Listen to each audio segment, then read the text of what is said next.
Wanted to do a review on the CYMA Platinum CM.106. I've been running this primarily for the last 5 months. I've been running it really hard, so things that I do like about this gun, it's really accurate. I've swapped out the bucking, the hop-up bucking, to a aim top 70-degree hop-up, and it's crazy accurate. I use it primarily for CQB though, so I don't know how good it is really for extended range, but I found it to be crazy accurate. Even with the stock bucking, it was pretty good. So accuracy is a plus. Build quality seems pretty nice. So far the gearbox seems to be holding up really well. I like how snappy it feels. I've only run it on 7.4 volts because I've heard that the MOSFET that the CYMA Platinums come with aren't the best, and they can burn out at 11.1. So I've never actually run it at 11.1, so I don't know how fast it can shoot, but it has a 13-to-1 gear set, so it feels snappy enough on 7.4, and I do like it.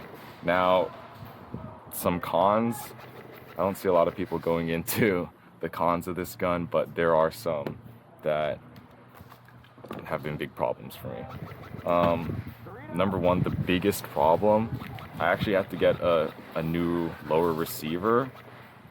I have to get it warranted and get a new lower receiver because two things happened. About 2 months in, the selector switch, if you can see this, it doesn't index anymore. It's totally loose. And what happened is, I don't know if you can see it through the gap. I could remove this, but I don't feel like it. You know what? I will remove it. I'll remove it. What happened was the ball detent in the selector switch wore a groove into the lower receiver, and I've looked all online to see if anyone else has had a problem, not just specifically on this model, but just on their Airsoft AEGs in general. I'll remove this side. It's happened on both sides, so it's pretty messed up. Okay, so if you can see there, hope you can see, there's a deep groove there. The ball detent's supposed to index in these holes, but it can't obviously now because it's scored this really deep groove in there. And that's happened only after 2 months of regular use. Granted, I use it a lot. I play about once every week. It's not too crazy, but yeah, I don't know, just through regular use. So that's obviously not a good sign. And I had to get this lower receiver. I had to get a new lower receiver set through warranty. I bought this from Taiwan Gun, which I recommend Taiwan Gun. I mean, I've only bought from Taiwan Gun. I've placed like 3 orders with them, and overall I really like them. However, getting this warranty through them was pretty tedious. I had to go back and forth with their tech support guys, or their techs, for literally 2 months back and forth, and it was pretty annoying. Like, I don't know. After 2 months, they're finally able to send me a new one, but it was a lot of tedious back and forth, and this thing's supposed to have a 1-year warranty.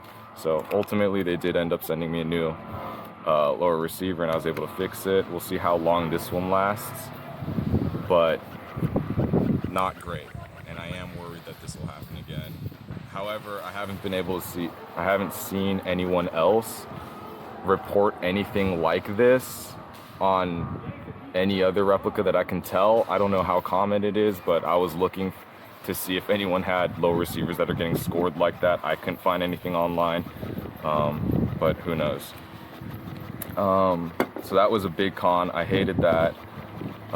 When I would play, obviously my field only allows semi-auto, but since this thing doesn't index, it would accidentally get bumped and go into full auto, and I had to switch it back to semi-auto.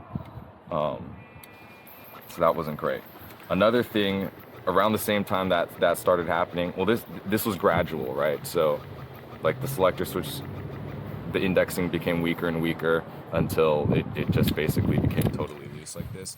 And around the same time, about 2 months in, the safety stopped working. Now I took it apart and I looked at it. The gearbox was totally fine. The little safety lever thing on the gearbox operates fine. But what was happening was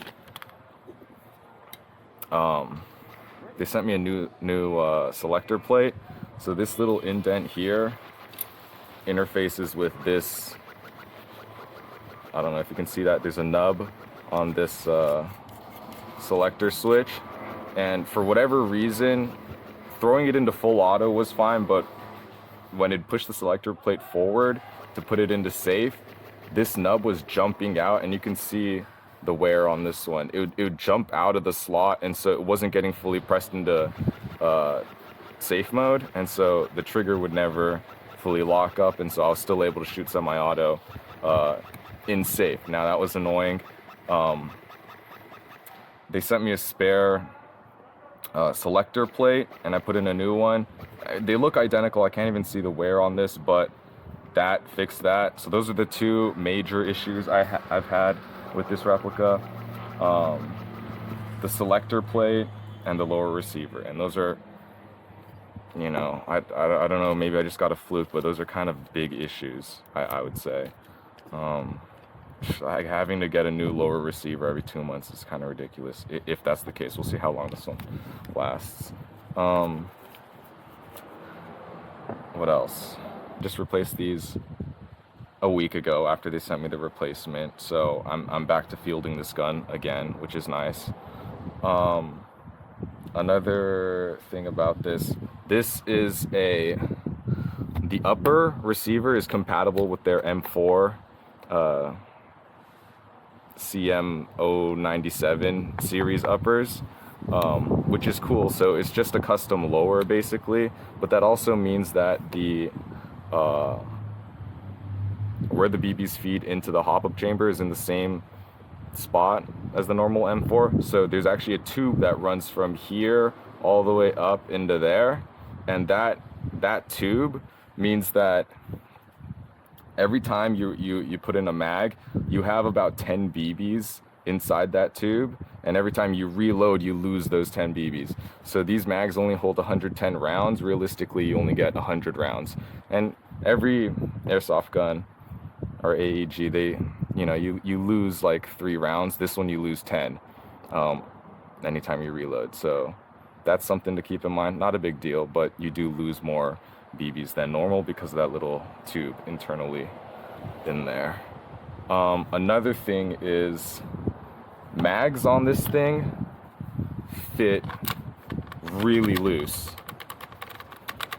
and the reason is, first of all, your mag doesn't go very deep into the mag well, and also if you can see this little mag detent right there in the corner, it only grabs like a millimeter or two right here of the mag, and so it's really loose. It doesn't feel great when you're putting it in. It jiggles around. Some people think, when I've let them borrow this gun, they think the mag isn't fully seated because it's so loose and it's hard to tell. So that definitely sucks. What is cool though is that this gun uses MP5 mags, so you can run the straight sticks, the curved, and the polymer curved ones. It looks cool. I like MP5 mags. It's really nice. So that's nice. What else?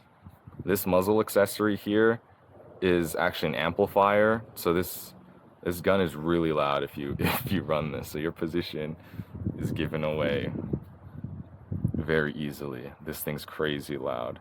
So lately I've been running it without just removing this, just because, I don't know, it sucks when everyone knows where you're shooting from.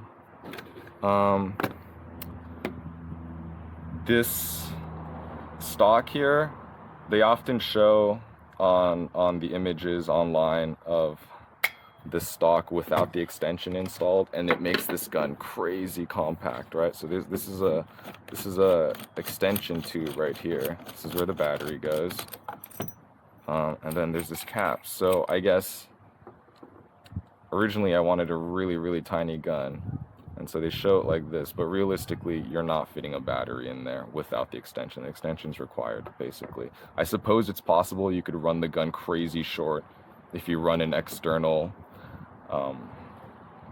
battery pack, like one of those pack box things or something, but otherwise just know that you can't run the gun that short. You will need to use this extension if you want to put the battery back here.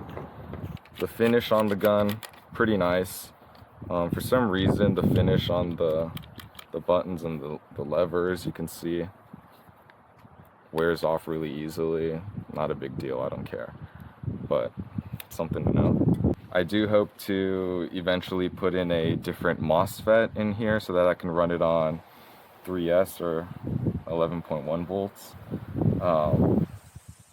Because the gearbox is nice. I like that it uses the 13-1 gear set. It's pretty snappy as is, but I really want to see how far to go with the better battery. But you need to replace the MOSFET first. Oh, and then another thing to note, this uses, the selector switch here is a 45-90, so right, 45 degrees, 90 degrees right here.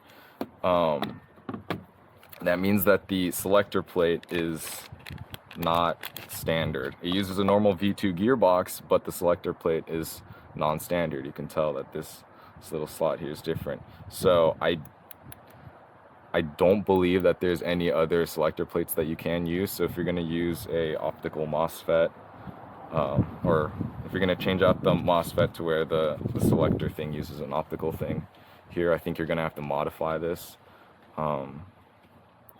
We will see how that goes. I think I'm going to have to build up some stuff here, maybe like steel stick, and then put the sticker on there. But yeah, I don't believe you're allowed, you can use other V2 selector plates because they have a different cut. Again, because of this 45-90 selector switch. Yeah, I think that's it. I do like this gun. We'll see how long the lower receiver lasts. If the lower receiver goes out again, then I will say that this gun sucks.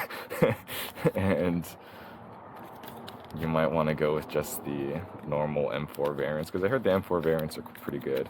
But I don't know, this could have just been a lemon here. So yeah, hopefully this lasts. If not, I will make an update video, but just something to consider.